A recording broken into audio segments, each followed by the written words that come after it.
est le plus jeune des présidents de la République française, ni à droite ni à gauche. Le leader d'En Marche a remporté plus de la majorité des suffrages face à une Marine Le Pen qui obtient un peu moins de 40% des votes. Nous ferons le point ce soir avec nos invités sur ces résultats et les pronostics pour les 5 prochaines années. En Guyane, l'abstention reste forte, mais la mobilisation a été plus forte dans ce second tour. Plus de 41% des électeurs se sont rendus dans la centaine de bureaux de vote du territoire. Les Guyanais ont aussi plébiscité le candidat d'En Marche. Choix ou contrainte, reportage à suivre. Et puis de leur côté, les militants locaux du Front National n'ont pas été surpris. Ils s'attendaient à la défaite de leur candidate. Ils se sont réunis à Cayenne pour suivre l'annonce des résultats. Mesdames et messieurs, bonsoir et bienvenue dans cette édition spéciale consacrée au second tour de l'élection présidentielle 2017. Emmanuel Macron est donc le 8e président de la 5e République. Les résultats sont tombés à 15h, heure de Guyane. Le leader d'En Marche l'emporte avec au moins 65,5% des suffrages contre 35,5% pour la présidente du Front National, Marine Le Pen. Chiffre officiel paru à 20h, heure métropolitaine. Ils bougeront encore sensiblement. On en parle dans quelques instants avec notre consultant politique Farouk Amri. Mais avant, revenons sur le jour d'hier, jour du dernier vote pour les Français de 6 territoires d'outre-mer et de l'étranger. Un scrutin légèrement plus suivi que le 22 avril dernier. À 17h, le taux de participation était déjà de 41% en Guyane contre 37% au premier tour. Dès 8h, les électeurs ont pu se rendre dans les 115 bureaux de vote mis à disposition pour choisir entre les deux candidats. Un choix contraint ou sincère? À Cayenne, Matoury et Roura, Ayodele Germa vous a posé la question. Reportage. À la sortie des urnes, en pleine obligation de réserve, nous avons tout de même osé la question. Pour qui avez-vous voté? Voici un exemple du genre de réponse que nous avons reçu. Il y a le secret des urnes. S'il y a l'isoloir, c'est qu'il y a le secret des urnes. Et c'est légitime. Toute personne a le droit de voter pour qui il veut et n'est pas tenue de révéler son choix. Nous avons alors essayé d'une autre manière en posant cette autre question. Aujourd'hui, vous avez voté par envie ou par dépit? Non, je vote comme tous les citoyens, normalement. Il faut voter, et pour la bonne personne. Parce qu'à ce second tour, quand même, on a entendu pas mal de gens dire qu'il fallait faire blocage à un certain candidat et voter pour un certain autre. Alors, qu'est-ce que vous pensez de cette situation? Oh, c'est des âneries. Ça a le mérite d'être clair, et pourtant avec cette question, plusieurs probabilités. Nous en retiendrons 4. Par envie, on peut avoir voté pour Macron, pareil pour la candidate du Front National. Par dépit, on peut avoir voté pour Le Pen, dont la volonté peut être de faire barrage à Macron. Ou bien alors voter pour Macron par dépit pour ne pas permettre à la candidate du Front National d'accéder à la magistrature suprême. Dans cette dernière hypothèse, les électeurs concernés en parlent assez aisément. J'avais envie de voter pour faire barrage au Front National, donc il fallait. C'était nécessaire. J'ai voté par dépit. Je pense qu'il y a beaucoup de gens qui sont quelque part malheureux et que dans leur colère, ils mélangent beaucoup de choses. Et ça, c'est vraiment, vraiment dommageable. J'ai voté par dépit aujourd'hui. Voilà, j'ai fait un choix qui n'était pas celui de mon candidat au premier tour. Mais j'ai fait le choix de la République. Je vote parce qu'on doit voter, mais je ne sais pas qui est-ce qui est bon, qui est-ce qui n'est pas bon. Pour Emmanuel, Emmanuel Macron. Pour les indécis, il reste toujours l'option du vote blanc, en glissant dans l'enveloppe soit un bulletin blanc dépourvu de tout nom de candidat, soit en glissant dans l'urne une enveloppe vide. Je regrette malheureusement la démocratie soit en péril et que beaucoup de votes blancs vont s'exprimer sans doute. Je pense que c'est super important dans la configuration d'aujourd'hui qu'on puisse être reconnu si en fin de compte on ne se reconnaît pas ni dans un candidat ni dans l'autre. On a le droit éventuellement de pouvoir dire qu'on n'est pas d'accord ou qu'on n'adhère pas à ces idées-là sans pour autant devoir faire un barrage ou quoi que ce soit. Les dépouillements ont démarré chez nous dès la fermeture des bureaux de vote. Un comptage qui s'est déroulé sans difficulté majeure, malgré quelques coupures dans certains bureaux et quelques couacs dans les comptages qui ont provoqué plusieurs vérifications du nombre d'enveloppes dans certains cas. Et cette fois encore, en Guyane, l'abstention l'emporte dans ce second scrutin présidentiel. Sur les 92 000 inscrits sur les listes électorales du territoire, 41,77% ont glissé leur bulletin dans l'urne. Un chiffre en légère hausse vis-à-vis du premier tour où le taux de participation était de 34,35%, 45% en 2012, mais 58% en 2007, selon les chiffres de la préfecture. Et sur le plan national, on enregistre 74,7% de participation face à plus de 25% 40% d'abstention, un record depuis 1969, soit environ 12 millions sur les 47 millions d'électeurs français qui ont choisi de ne pas voter aujourd'hui. Notre consultant politique Farouk Amri nous a rejoint ce soir. Bonsoir Farouk Amri. Bonsoir Kessie. Merci d'avoir accepté d'être avec nous encore ce soir comme le 22 avril. Alors le leader d'En Marche arrive donc en tête des suffrages exprimés avec un peu plus de 65% des voix en sa faveur. Les sondages l'annonçaient quand même largement vainqueur de cette étape. Mais les deux candidats Le Pen et Macron étaient au coude à coude dans le premier tour il y a 15 jours. Alors comment expliquer cette large victoire d'Emmanuel Macron? Est-ce que peut-être le débat du 3 mai y est pour quelque chose? Alors, deux choses. La première, c'est ce que nous avons vu lors du reportage, à savoir un certain nombre d'électeurs qui ont voté par dépit, d'autres qui ont voté fidèles un petit peu aux annonces des leaders des partis politiques pour un front républicain, même si ce front républicain, il est à considérer avec des pincettes et il doit être tout relatif.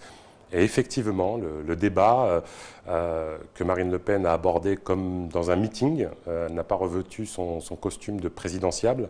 Et je pense que ça lui a beaucoup nui. En tout cas, les téléspectateurs qui ont assisté à ce débat ont pu voir la nette victoire, objectivement, de M. Macron, comme potentiellement le plus apte à remplir aux missions du président de la République. En Guyane, les résultats sont identiques. Emmanuel Macron est là aussi arrivé en tête, là où Marine Le Pen était à la première place le 23 avril, en tout cas après Jean-Luc Mélenchon.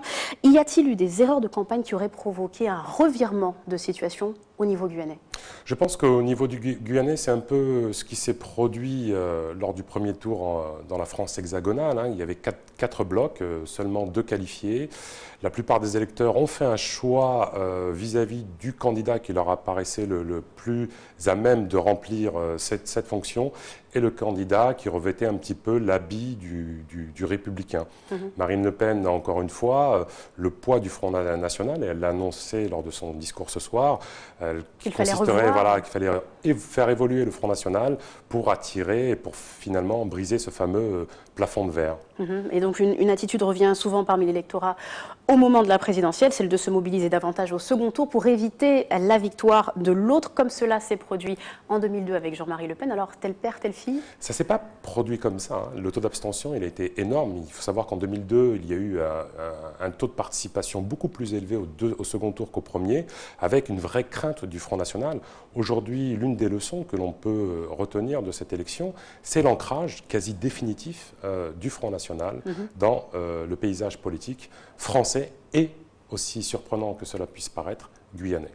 Au niveau donc des Outre-mer, en général, Emmanuel Macron est en tête. La victoire du Front National dans le plus grand nombre de bureaux de vote au premier tour en Guyane semblait pourtant souligner quand même une profonde différence de réalité sociale et politique entre l'Hexagone et ces territoires éloignés de cette terre. Finalement, l'image peut-être de sévérité du Front National a provoqué un recul de l'électorat à la dernière minute? C'est possible. Je pense que le débat, encore une fois, a beaucoup joué, notamment la sortie de l'euro, la promesse d'initier une retraite à 60 ans sous les 2 mois initialement de présidence, qui finalement s'est transformée en une évolution et une adaptation de la retraite à 60 ans en fin de quinquennat.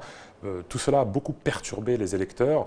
En tout cas, le score du Front National au premier tour n'était pas étonnant, surfant sur les problématiques spécifiques du territoire. Et puis des DOM en règle générale qui, d'un côté, annoncent et dénoncent le retard structurel dans lequel ils vivent. Au second tour, je crois qu'au premier tour, on choisit un candidat.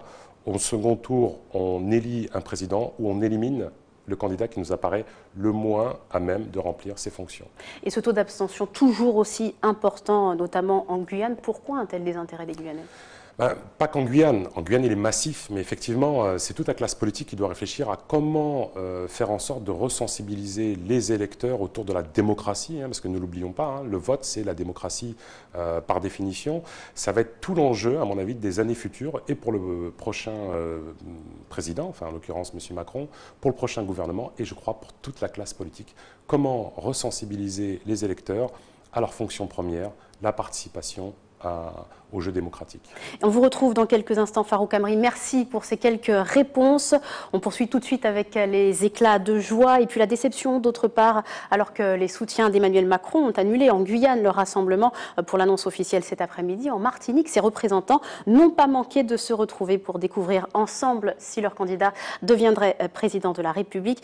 Et à 14h, la concentration a laissé place à une ambiance de liesse, vous l'imaginez bien, comme vous pouvez le voir justement dans ce reportage de nos confrères d'ATV Martinique.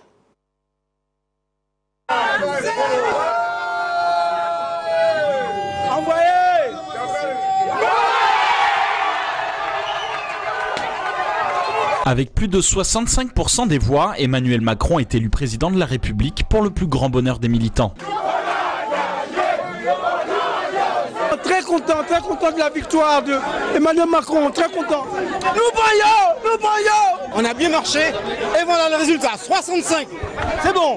Moi, je pense qu'avec les résultats là, les gens vont se mobiliser un peu plus et je reste assez confiant pour qu'il ait une majorité pour pouvoir gouverner. Après 2 semaines de campagne et de débats, beaucoup redoutaient un score plus resserré, mais les partisans lancent un message aux électeurs du FN en vue des législatives. J'ai envie de leur dire que, en fait, on les a un petit peu trompés. Marine Le Pen les a trompés par la peur, par la haine.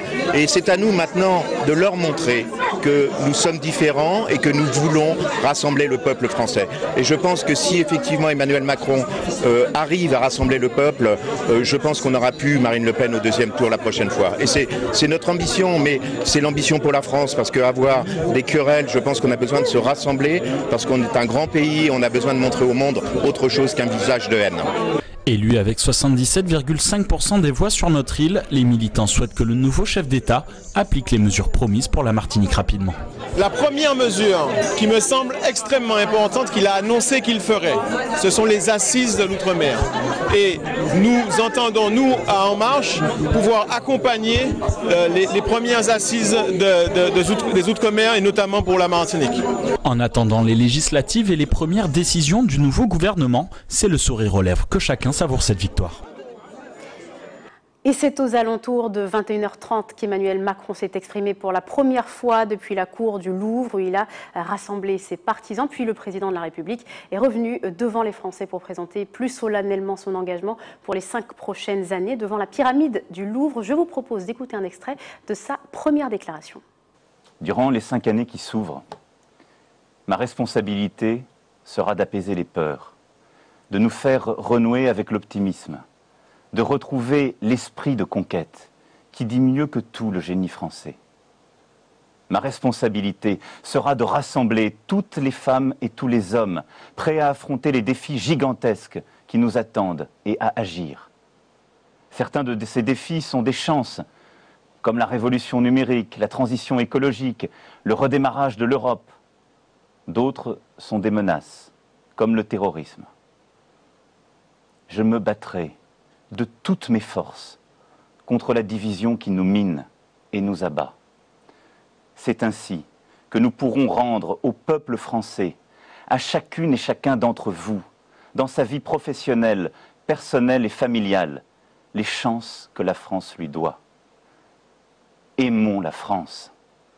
À compter de ce soir, et pour les 5 années qui viennent, je vais avec humilité, avec dévouement, avec détermination, la servir en votre nom.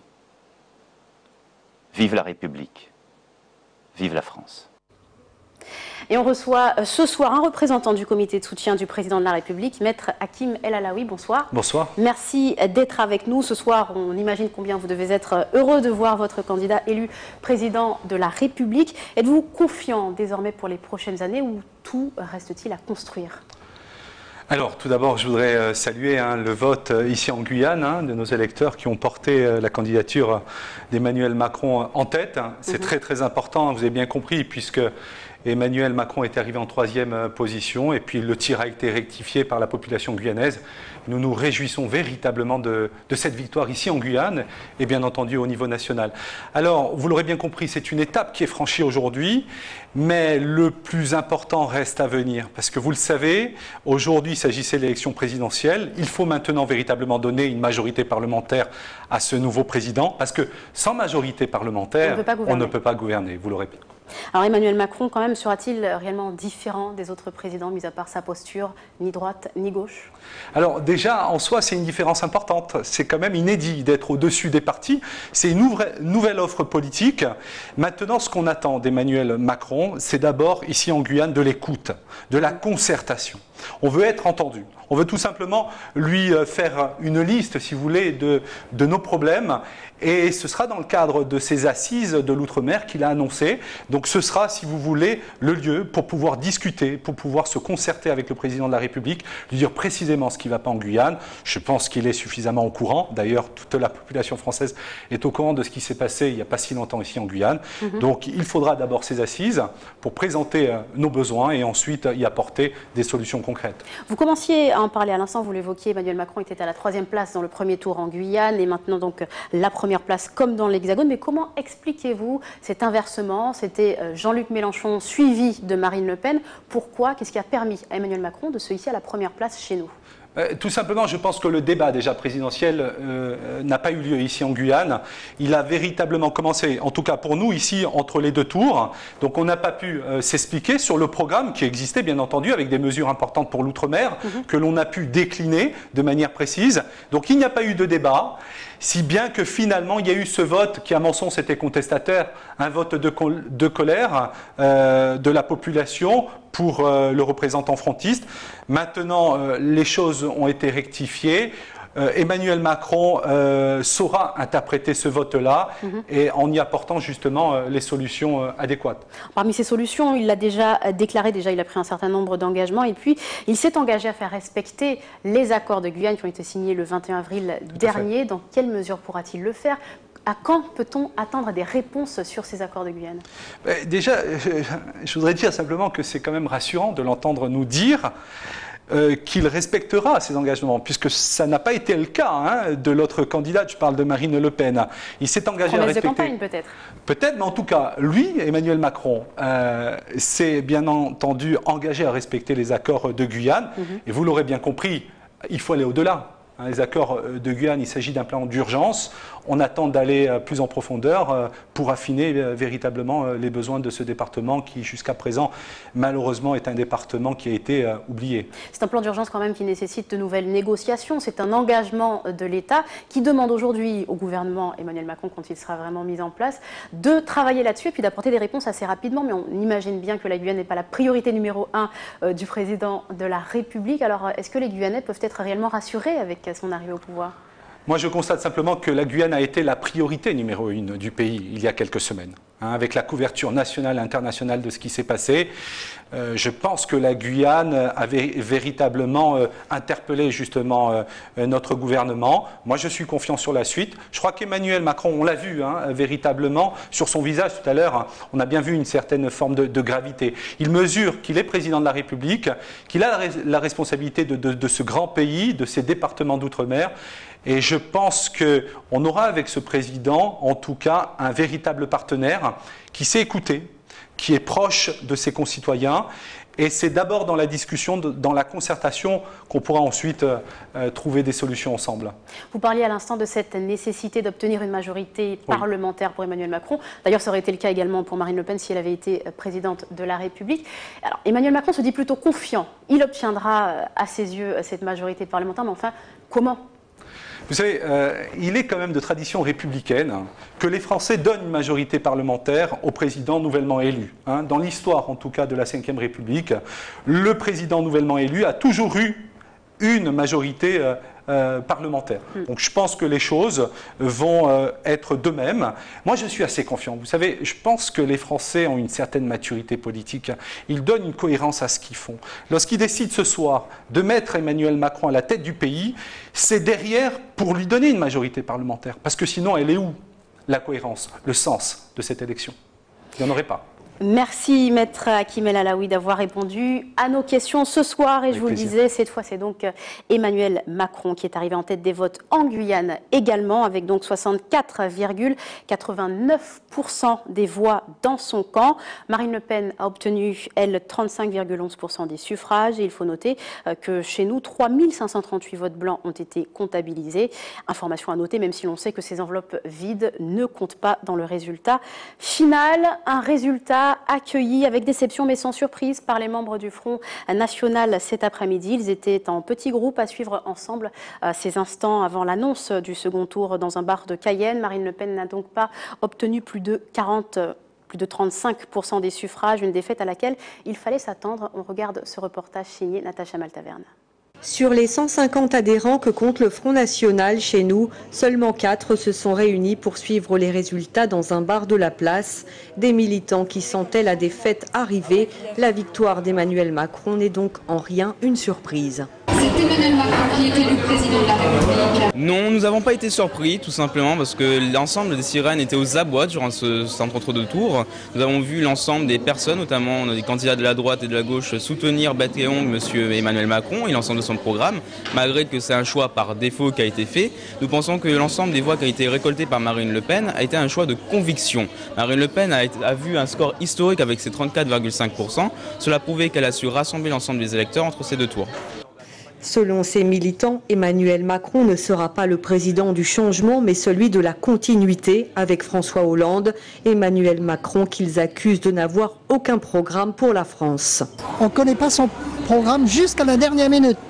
Donc ça veut dire quoi? Ça veut dire que quand vous regardez bien son programme est pratiquement du copier-coller sur nous, sur notre programme nous. À tous les niveaux, regardez, insécurité, immigration, santé, il n'a pas pu expliquer en clair et net ce qu'il va faire. C'est vraiment du flou, ça on le sait. Prochaine étape pour le Front National, les élections législatives. Il y aura un candidat dans les 2 circonscriptions. Leur nom devrait être connu d'ici à la fin de la semaine. Et la candidate du Front National, Marine Le Pen, s'est exprimée, elle aussi, juste après l'annonce des résultats présidentiels. Je vous propose d'en écouter un extrait. Par ce résultat historique et massif, les Français ont désigné l'Alliance patriote et républicaine comme la première force d'opposition au projet du nouveau président. Des formations politiques qui ont pris la responsabilité de faire élire M. Macron se sont discréditées elles-mêmes et ont perdu toute légitimité à représenter une force d'alternance ou même d'opposition crédible. Le premier tour a entériné une décomposition majeure de la vie politique française par l'élimination des partis anciens. Ce second tour organise une recomposition politique de grande ampleur autour du clivage entre les patriotes et les mondialistes. C'est ce grand choix qui par circonscription sera soumis aux Français lors des législatives. Je serai à la tête de ce combat afin de rassembler plus largement encore tous ceux qui veulent choisir la France, défendre son indépendance, sa liberté, sa prospérité, sa sécurité, son identité et son modèle social, tant nous sommes inquiets des perspectives qu'offre ce nouveau quinquennat. Le Front National, qui s'est engagé dans une stratégie d'alliance, doit lui aussi profondément se renouveler afin d'être à la hauteur de cette opportunité historique et des attentes des Français exprimées lors de ce second tour. Je proposerai donc d'engager une transformation profonde de notre mouvement afin de constituer une nouvelle force politique que de nombreux Français appellent de leurs vœux et qui est plus que jamais nécessaire au redressement du pays. Et en local, un représentant du Front National en Guyane nous a rejoint. Emmanuel Marsol, bonsoir. Bonsoir, madame. Merci d'être avec nous. Première question, tout d'abord, comment expliquer un tel échec de Marine Le Pen aujourd'hui? En fait, je vais vous dire plutôt que c'est une réussite du formidable déploiement de moyens qui ont été mis en œuvre pour que M. Macron soit présenté comme l'homme providentiel. Je vous prierai de détailler, d'expliquer votre propos. Écoutez, vous avez bien vu, tout même les médias ont favorisé M. Macron comme étant le sauveur de la France. Et moi, je n'ai pas compris son programme. J'hésite entre 2 définitions. le libéralisme collectif ou le collectivisme libéral. Deux mots antinomiques. Je voudrais qu'on m'explique. Est-ce que quand même la prestation de Marine Le Pen dans le débat de l'entre-deux tours n'a pas une influence sur le résultat présidentiel aujourd'hui? Attends, j'ai pas bien compris votre question. C'est-à-dire que le débat de l'entre-deux tours ne s'est pas tout à fait bien passé pour Marine Le Pen. En tout cas, oui. Les observateurs le voient ainsi, y compris les Français de manière générale. Alors vous, votre point de vue à vous, sur cette étape qui était cruciale et à la fois qui a desservi, semble-t-il, la candidate du Front National? Mais écoutez, en réalité, il a été défavorable pour les deux, parce que tout le monde s'est ennuyé. Il y en a même certains qui sont allés voir le match hein, au milieu du débat, et je les comprends, parce qu'ils ont décidé de se battre avec des phrases sans s'arrêter, et finalement, disons, celui qui s'en est le mieux tiré, effectivement, ça pourrait être M. Macron, parce que c'est un homme qui a été formé hein, à la communication, mais oui, parce qu'il a fait les Sciences Po et tout. Et voilà, on les habitue à utiliser la rhétorique, la dialectique, la sémantique. Je comprends bien votre propos, mais Marine Le Pen aussi est une bonne communicante qui a su travailler l'image du Front National ces dernières années. Mais disons que c'est un combat pas inégal, mais disons qu'à ce petit jeu, M. Macron, effectivement, a montré plus de facilité que Mme Le Pen. Alors elle n'était pas à la hauteur. Mais le fond hauteur du problème est resté le même. Avec M. Macron, malgré tout ce qu'il a dit, la France va rester sous la coupe réglée du système actuel. Hein, et on se souvient de M. Hollande qui nous avait dit « mon ennemi, c'est la finance ». Là, on a l'impression que M. Macron nous dit « mon ami, c'est la finance ». Et apparemment, ça a marché. Y a-t-il eu des erreurs dans la campagne de Marine Le Pen? Mais bien sûr qu'il y a eu des petites erreurs, mais si vous voulez, la France n'a jamais eu de vrai parti de droite. Alors tout le monde est venu à l'extrême droite. Le problème, c'est qu'à l'origine, c'est un parti qui effectivement avait des relents de xénophobie et de racisme, mais qui en réalité n'était qu'une réaction face à la trop grande masse de gens qui venaient détruire l'équilibre de la France qui était déjà menacé sur le plan économique surtout. Et d'ailleurs la Guyane est bien placée pour le savoir. La mondialisation a commencé à faire ses dégâts dans les années 60-70. Nous, en Guyane, nous avons vu la fabrique de Pointe-Bic de M. le baron Marcel Bic, qui est parti au Brésil au début des années 60. Demandez aux Gangans de la Guyane, ils vont vous expliquer ça. On a été l'une des premières victimes de la mondialisation, nous, les Guyanais. D'accord. Et je ne parle pas du riz de Mana. Actuellement, les Guyanais mangent du riz avec des produits interdits par l'Europe. Et quand on a interdit aux gens, aux riziculteurs de Mana d'utiliser les produits, eh bien, ils n'ont pas pu continuer à faire leur travail. Ils avaient déjà aussi des salaires très élevés par rapport au Suriname. Et aujourd'hui, tranquillement, les Guyanais mangent du riz qui devrait être interdit. Mais la France peut-elle se développer de manière fermée, c'est-à-dire qu'on ferme les barrières à ce qui se passe autour, on ferme les barrières au monde et on peut réellement se développer? Est-ce qu'un pays peut se développer aujourd'hui dans le monde actuel simplement en fermant ses barrières? Ben, attendez, c'est pas fermé, c'est mettre des droits de douane compensatoires. On a fait une mondialisation à l'envers. Vous savez, les gens qui dirigent le monde ont décidé de privilégier la finance au lieu d'équilibrer les choses et de faire autant de social que de finance. Ça marche ensemble. Hein, on laisse rentrer des produits qui ne sont pas faits dans les mêmes conditions que la France. C'est ça le vrai problème. Donc il faut que les droits de douane compensent le prix de revient aussi bien des services que des biens. Ça n'est pas le cas avec l'Europe. On va avancer un petit peu, si vous le permettez bien. Nous sommes européens, nous sommes des ultramarins, ultra-périphériques. Vous le savez, ça. Et européen. Alors, entre 2012, quand même, il faut le noter, entre 2012 et 2017, Marine Le Pen a gagné à peu près 3000 électeurs. Le 22 avril dernier, elle avait obtenu la majorité des bureaux de vote en Guyane. Elle n'atteint pas les 40% cette fois, mais les chiffres semblaient quand même mettre en lumière une résonance particulière. Vous commenciez à en parler entre le programme de Marine Le Pen et puis cette réalité des Outre-mer, c'est-à-dire des difficultés liées à l'insécurité et l'immigration, notamment pour la Guyane et Mayotte. Mais comment pouvez-vous expliquer ce retour finalement, c'est-à-dire que les territoires ultramarins ont fini par voter contre Marine Le Pen? Mais parce qu'il y a une masse considérable, je prends l'exemple de la Guyane, que nous connaissons bien, de gens qui mangent au râtelier de l'État. Or, M. Macron, dans son programme, ne dit rien contre les gens qui mangent au râtelier de l'État, ce qui n'est pas le cas de Marine Le Pen. Je prends l'exemple du nombre de parlementaires. Marine Le Pen a l'intention de réduire à 500. Emmanuel Macron a également annoncé une réduction du nombre de parlementaires. Oui, mais il n'a pas dit c'est ça. Et donc, par exemple, ici en Guyane, on risque d'avoir un seul sénateur au lieu de 2, un seul député au lieu de 2. Parce qu'on va passer de 928, je crois, ou de 938 à 500. Il y aura... Alors, cela, le temps nous le dira. Dans son discours, en tout cas, pour finir, après les résultats ce soir, Marine Le Pen évoque une transformation profonde du parti, le Front National. Elle évoque une révolution à mettre en place à compter de maintenant et dans les prochains mois. Oui. Qu'est-ce que vous pensez de cette annonce-là? C'est une très bonne annonce, parce qu'on aura enfin un vrai parti de droite, ce qui n'a jamais existé. La France, depuis 1958, n'a jamais eu de vrai parti de droite. Moi, j'en ai connu qu'un, qui a duré malheureusement 5 ans, c'est celui de Pompidou. Depuis Giscard d'Estaing, tous les gouvernements qui se prétendent de droite et les gouvernements de gauche ont fait toujours une politique de gauche. C'est ça le problème de la France. Et voilà, aujourd'hui, tous les clignotants sont au rouge, aussi bien dans le social que dans l'économie, y compris et surtout en Guyane. Merci beaucoup Emmanuel Marceul d'avoir répondu à nos questions.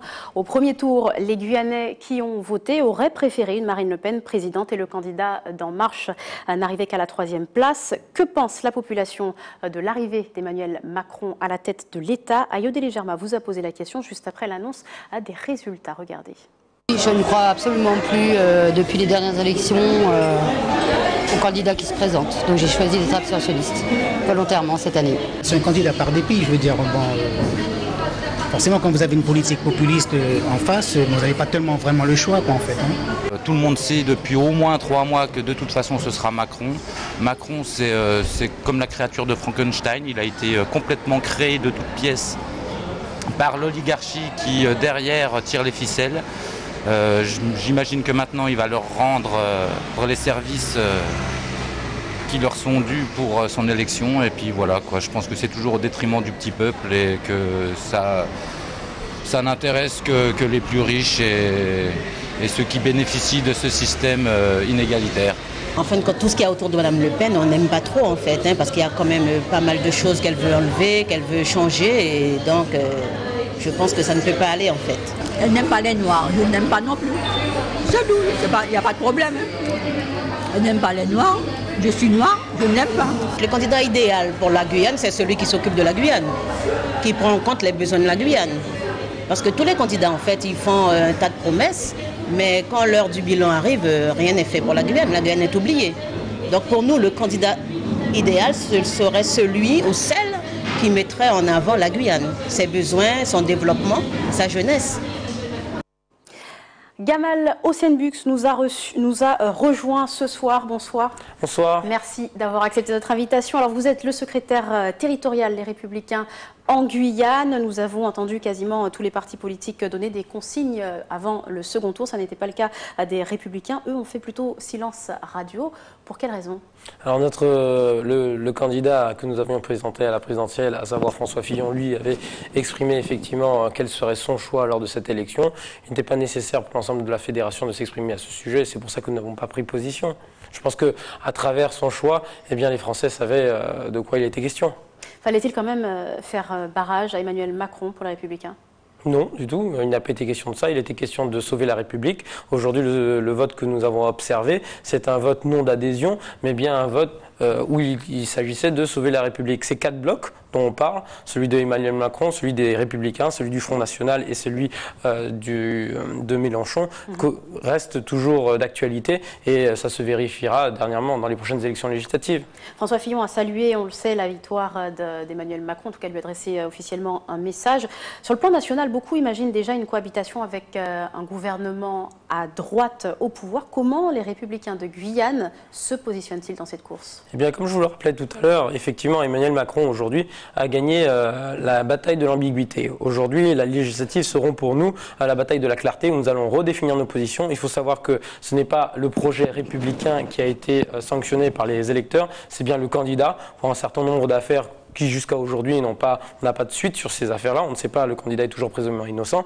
Donc à cette heure, il n'y a pas d'adhésion Emmanuel Macron. Et je tiens à souligner que c'est une abstention historique. On recense des chiffres abstention historique. 26% sur le plan national. C'est bien ça. Et aussi en matière de vote nul et blanc, on est aussi face à un record historique. Donc lorsqu'on regarde très bien, c'est 4 Français sur 10 qui ont choisi Emmanuel Macron. Il y a 6 Français sur 10 qui n'ont pas choisi Emmanuel Macron. Ça reste des personnes qui ne souhaitent pas partager ce projet de société, qui ne souhaitent pas s'inscrire dans cette vision de la France. Donc à nous maintenant de leur offrir un vrai projet de société et les reconquérir, les amener aux élections et les faire comprendre que c'est au Parlement que la politique opérationnelle se décide. Vous évoquez donc bien sûr les élections législatives qui vont démarrer dans 2 semaines. Alors quelle est la démarche ici à suivre pour les Républicains? Les Républicains présenteront 2 candidats, des candidats nouveaux qui effectivement, en tout cas 1 ou 2 candidats nouveaux, qui effectivement sont là pour renouveler nos porte-étendards, défendre nos valeurs et notre projet pour la Guyane. Et qui auront à cœur effectivement de faire remonter dans l'Hexagone les carences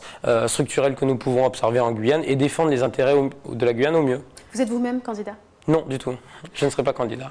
Vous envisagez quand même une possibilité pour certains, on va dire candidats LR, de se rallier à la cause d'Emmanuel Macron, de se rallier au mouvement En Marche dans cette élection?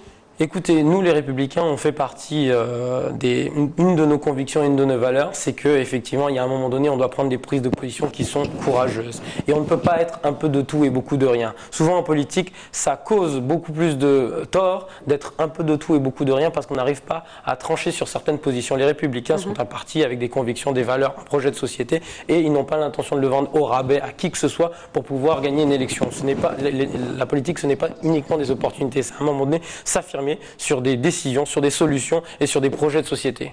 Merci beaucoup Gamal Hossein-Bux d'avoir répondu à nos questions. On verra bien sûr à la suite avec les élections législatives qui démarrent dans 2 semaines. En attendant, à Paris, les Guyanais et les Antillais étaient aussi mobilisés.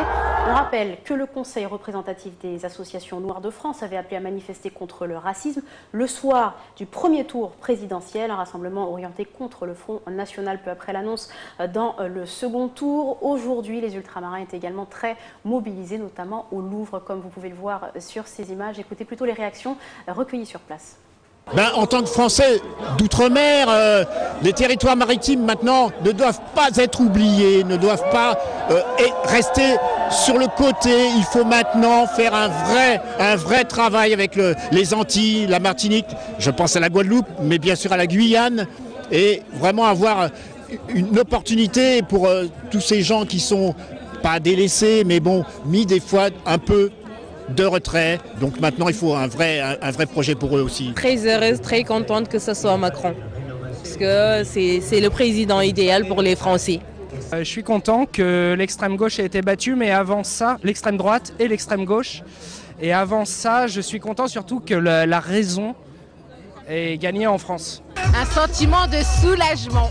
Je suis bien contente et tout parce que jusqu'à 5 minutes avant le résultat, j'étais pas sûre en fait de voir Macron président et je suis vraiment soulagée et contente. C'est le début de plein de nouvelles choses, c'est-à-dire déjà la mort d'un système, la mort de manières, de pratiques politiques qui sont désuètes, et le début d'un nouveau parti, d'une nouvelle France, d'une nouvelle politique, et donc je suis très content par rapport à tout ça. Et le programme de la soirée? Le programme, c'est de faire la fête, d'écouter Emmanuel Macron et de fêter ça le plus possible. Nous recevons à présent le député maire de Matoury, Gabriel Serville. Bonsoir. Bonsoir. Merci d'être avec nous. Tout d'abord, quelle est votre analyse de cette victoire d'Emmanuel Macron ce soir? Je voudrais tout d'abord commencer par féliciter Emmanuel Macron pour cette brillante victoire, acquise après une campagne qui a été palpitante, qui nous a posé plein de questions.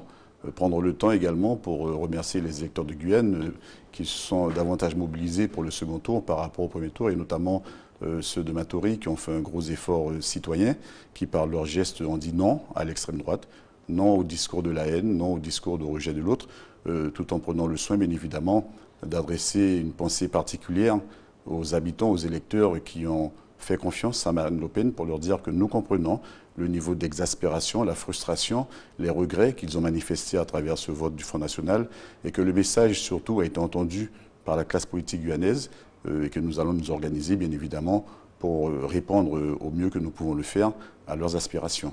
Vous dites que la population s'est mobilisée pour dire non à quelque chose, pour dire non, vous disiez, à la haine avec le programme de Marine Le Pen. Alors, est-ce qu'on peut dire qu'Emmanuel Macron a quand même été élu sur son programme ou plutôt simplement pour faire barrage à une candidate qui n'était pas souhaitable, qui était vue comme une menace dans la République? Pour ce que j'ai entendu, j'ai compris qu'il y avait effectivement quelques interrogations par rapport au programme à proprement parler du candidat Emmanuel Macron et que sur le territoire de la Guyane, il y a beaucoup de personnes qui sont allées voter pour dire d'abord non au programme du Front National porté par Marine Le Pen. Simplement, j'ai expliqué mon choix, le choix que j'avais analysé dans la presse publique localement, qui consistait à dire qu'il y avait deux candidats, dont un candidat qui ne permettrait pas, qui n'empêcherait pas que les Guyanais se mettent ensemble pour décliner le projet qu'ils ont choisi le 21 avril. Cette volonté de vivre ensemble, cette volonté d'être dans le partage, dans le respect, dans la tolérance. Et puis il y avait en face une candidate dont on a parfaitement compris à travers les propos, à travers les prises de position, qu'elle serait un frein à toute forme d'évolution humaine, sociale sur le territoire de la Guyane. Donc au-delà du vote qui a eu lieu entre ces deux candidats, au-delà de la différence qui les a départagés, je pense qu'en Guyane, nous allons devoir être extrêmement vigilants pour pouvoir poursuivre le projet, mais tout en sachant qu'avec Emmanuel Macron, nous aurons la possibilité de le conduire, je l'espère, à son terme. Alors certes, Emmanuel Macron s'est dit clairement en faveur d'une application totale des accords de Guyane signés le 21 avril, mais quand même sur le papier, Marine Le Pen se dit en faveur d'une évolution, on va dire, positive, économique et sociale dans son environnement pour les territoires d'outre-mer, donc également pour la Guyane. Alors finalement, sur quoi on se base quand on dit que cette candidate est mauvaise pour les territoires d'outre-mer? J'ai eu l'occasion d'expliquer depuis 2012 que Marine Le Pen, c'est quelqu'un qui ment énormément. Et je ne l'ai pas inventé. Ce sont des journalistes nationaux qui avaient pris le temps d'écouter, d'analyser, de décrypter les allégations de tous les candidats. Et depuis quelque temps, elle caracole en tête des menteurs de l'échiquier politique en France. Ça me suffit amplement pour dire qu'on ne peut pas bâtir un projet de société sur une base aussi mensongère. Marine Le Pen a dû dire des choses que la population de Guyane avait envie d'entendre, mais après il se trouve que dans les mesures qu'elle avait annoncées pour les mettre en application, il y avait des doutes qui subsistaient. On ne peut pas lui faire confiance, ne serait-ce que par rapport à ça. Marine Le Pen a quand même réalisé des scores importants dans les Outre-mer au premier tour. Plus largement, elle a gagné plusieurs milliers de voix dans ces territoires, ne serait-ce que depuis 2012. Comment expliquer une telle évolution? Je crois que là, on était face à un vote de protestation, un vote de repli. Certainement parce que les politiques publiques qui ont été mises en place durant ces 30-40 dernières décennies ne correspondaient pas aux attentes de la population. Et comme on l'a vu en Guyane, les électeurs au premier tour se sont réfugiés sur les deux positions extrêmes, parce qu'ils ont dû considérer que la classe politique traditionnelle n'avait pas réussi à apporter les réponses aux questions qui étaient posées. Et je pense que ce n'est pas vraiment une relation de confiance qui a été établie entre ces électeurs et Marine Le Pen, c'était surtout un vote de défiance. C'est le nous gonquer le ça suffit qui a été manifesté dans le courant du mois d'avril et qui s'est traduit de cette manière à travers le vote du premier tour. Alors, à l'approche quand même des élections législatives, est-ce que vous pensez qu'il est possible que les Guyanais élisent des représentants frontistes? Moi, je ne le crois pas du tout, parce que les Guyanais ont clairement dit qu'ils font confiance à leurs élus de Guyane, et que cependant, au niveau national, il était nécessaire de mettre un gros coup de poing sur la table. Je crois que la raison et l'intelligence vont l'emporter pour que chacun puisse se retrouver sur les vraies bases, parce que les Guyanais qui sont portés à défendre la Guyane l'ont fait du mieux qu'ils pouvaient. Je dis souvent que c'est l'État en face qui n'a pas su répondre aux questions que nous posions. Peut-être qu'il va falloir changer la méthode de questionnement, peut-être qu'il va falloir changer la manière de communiquer avec la population pour qu'elle soit mieux en capacité de comprendre les efforts que nous faisons. Mais je n'ai aucune inquiétude particulière concernant les prochaines élections législatives sur le territoire de la Guyane en tout cas. Vous êtes candidat? Je serai candidat, oui. Et donc vous devrez dire au revoir à votre mairie à Matoury? Vous savez, les choses peuvent évoluer, mais pour l'instant, je sais que si je suis élu à la députation, je ne pourrai pas continuer à être maire, mais je serai toujours membre du conseil municipal. Et en tant que conseiller municipal, eh bien, j'apporterai ma contribution à faire évoluer la situation de terrain. Seriez-vous capable, auriez-vous cette intention de devenir, enfin de rallier, on va dire, le mouvement En Marche dans le cadre de cette élection législative? Je suis clairement identifié comme étant un membre du Parti socialiste guyanais. Cependant, je n'exclus pas qu'il puisse y avoir un rapprochement d'idées entre le PSG et le mouvement En Marche d'Emmanuel Macron. s'il y a des valeurs communes que nous défendons et que nous partageons, je serai le premier à me rallier à cette cause, étant entendu qu'il y aura certainement des inquiétudes parce que la majorité présidentielle, la majorité parlementaire va être compliquée à mettre en place. Mais là encore, je vous dis que la population a tiré une sonnette d'alarme. Elle a dit à la classe politique, aussi bien au niveau national qu'au niveau local, notamment à travers son vote, notamment à travers le taux d'abstention, qu'on ne pouvait plus continuer comme avant. Mais effectivement, sur le plan local, la marche du 28 mars nous a clairement indiqué le chemin qu'il fallait suivre, qui est le chemin de la cohésion, le chemin du partage, le chemin du rassemblement pour défendre des causes qui sont à la fois justes et légitimes. Je crois que la classe politique en Guyane va devoir s'inspirer de ces faits-là pour pouvoir s'orienter différemment au bénéfice de notre population. On rappelle que les candidats ont jusqu'au 19 mai pour se faire connaître. Merci beaucoup, Gabriel Serville, d'avoir répondu à notre invitation. Dans la classe politique guyanaise, les réactions sont nombreuses après l'annonce de l'élection d'Emmanuel Macron. Le président de la Fédération régionale Les Républicains, Paulin Brunet, et puis Chantal Berthelot, députée de la 2e circonscription, se sont exprimés aujourd'hui au micro d'Ayoudéli Germa. Écoutez. C'est un candidat qui a été élu par défaut, puisque on a fait campagne contre Mme Le Pen essentiellement. C'est un candidat dont tout le monde sait qui a été élu parce que c'est un candidat du système. Et quand on est un candidat du système, c'est-à-dire pas élu par une vague de fonds, eh bien, il ne m'étonne pas qu'il n'y ait pas d'enthousiasme populaire. Je vous signale qu'il y a un des taux de participation les plus faibles sous la Ve République. J'estime que cette élection est faussée, truquée, à cause du matraquage négatif qui s'est fait à partir de notre candidat François Fillon. Je trouve que c'est l'un des plus grands scandales électoraux que nous avons eu depuis la Ve République. En tant que gaulliste, je dis nous avons perdu une bataille, mais nous n'avons pas perdu la guerre. Le peuple de droite est là, il va se mobiliser à partir de demain autour des vraies valeurs et autour de nos candidats aux législatives. Et si le chef de l'État est élu, il reste maintenant à mettre en place le chef du gouvernement et l'Assemblée nationale. Alors pour parler de cohabitation, il faudrait d'abord que l'une des parties, en tout cas la droite, gagne. Je crois que nous allons gagner, et je crois que si nous gagnons, la France a l'habitude de la cohabitation, on l'a fait déjà à 2 ou 3 reprises, ce sera une fois de plus, et je pense que M. Macron, content déjà d'être élu au fauteuil présidentiel, je ne crois pas que ce sera lui qui mettra beaucoup d'entraves au bon fonctionnement des institutions, mais la droite reprendra son rôle dans le cadre de l'alternance pour redresser la France. Il y a un point d'achoppement que j'ai avec le président Macron, c'est que quand il dit qu'il va donc légiférer par ordonnance, il est évident qu'en tant que parlementaire, je ne peux être d'accord avec ça. Ce sont des décisions qui sont prises par la République au-delà de ce que peut penser le Parlement sans débat. Il peut y avoir un débat, il doit y avoir un débat. Maintenant, on a eu l'expérience du 49.3, il y a un débat et quand on veut faire passer un texte, le gouvernement veut faire passer un texte et qu'il n'a pas de majorité, il utilise le 49.3, c'est dans la Constitution. Mais de faire par ordonnance, c'est pour moi comme le 49.3 malgré tout. Il est vrai que je me représente aux élections, je veux continuer à servir la Guyane, parce qu'en plus dans cette, je dirais, ce qui se dessine, personne ne le sait particulièrement, c'est-à-dire comment M. Macron peut avoir une majorité très claire.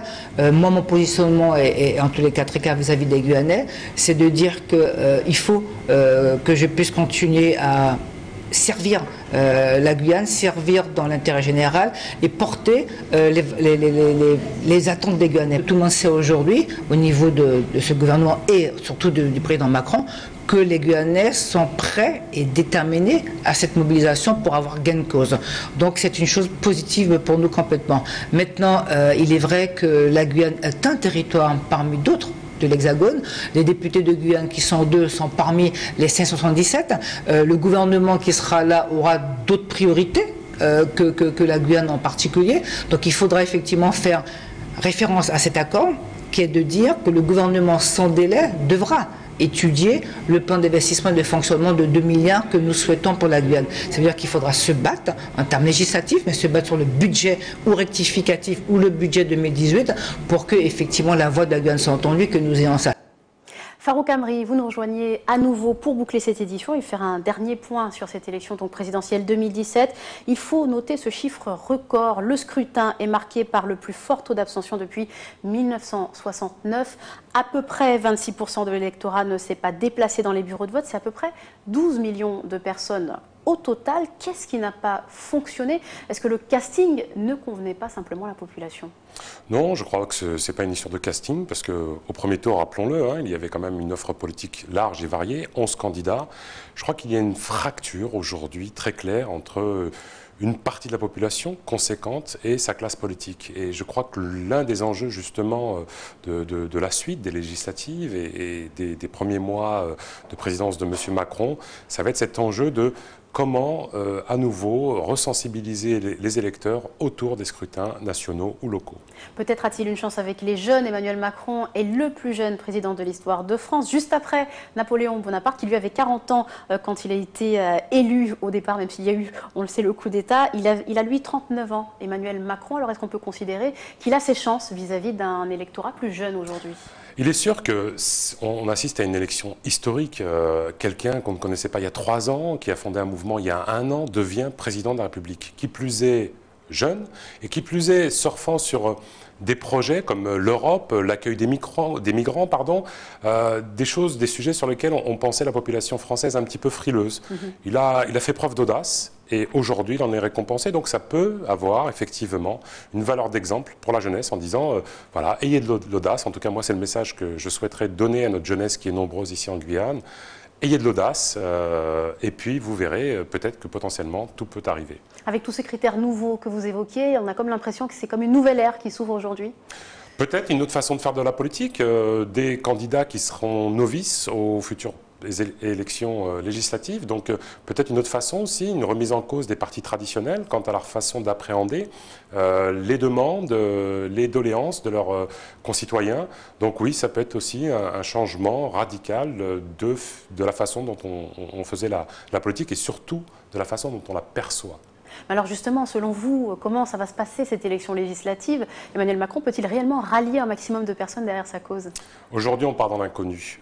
On a vu qu'au premier tour, il y avait 4 gros blocs qui représentaient quasiment 20% chacun des suffrages exprimés. De mon point de vue, aujourd'hui, personne ne peut certifier ou assurer que M. Macron, même en surfant sur son élection, qui a été brillante, je le rappelle, aura une majorité présidentielle. Il va y avoir certainement des triangulaires, voire des quadrantulaire, on va dire. Quelle va être la logique d'appareil? Quelles vont être les logiques de désistement? Est-ce qu'il y aura un front républicain en cas de deuxième tour opposant un membre du Front National, un candidat du Front National avec un autre candidat? Tout ceci, nous sommes vraiment dans l'expectative et nous le verrons. Nous venons d'entendre par exemple Gabriel Serville à l'instant sur ce plateau nous expliquant clairement qu'il est possible pour lui d'envisager de rejoindre Emmanuel Macron. Pour lui, sa stratégie est claire. Il y a une fenêtre de tir, il y a un mouvement qui est jeune, qui est dynamique, qui est porté par encore une fois une brillante élection. Je comprends sa position, je ne sais pas si elle sera partagée par les militants de son parti.